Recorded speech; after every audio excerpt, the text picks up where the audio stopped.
Matagal-tagal na rin po na nakapag-anunsyo ang Malacanang noong mga opisyal ng gobyerno na tinanggal ni Presidente o pinalitan o inilipat sa pwesto. May inaasahan po ba tayo na at ang publiko na panibagong anunsyo ng balasahan sa o mga sinibak sa pwesto, lalo na at si Pangulong Marcos na mismo ang nakakita ng ilang flood control projects na sabi niya nga po ay palpak.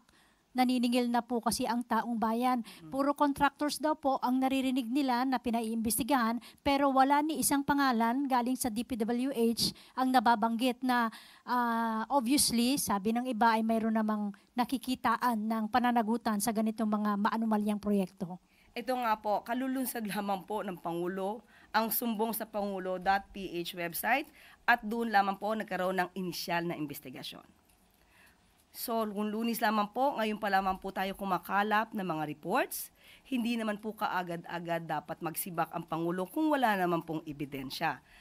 Ulitin po natin, mahirap po yung tinatawag na witch hunt na dahil nasabi lang napalpak ang lahat or halos ng ibang mga proyekto patungkol sa flood control, ay magsisibak na po ang Pangulo ng mga tauhan mula sa DPWH. Alamin po natin kung ano ang kanilang mga responsibilidad, kung ano man ang naging kanilang mga negligence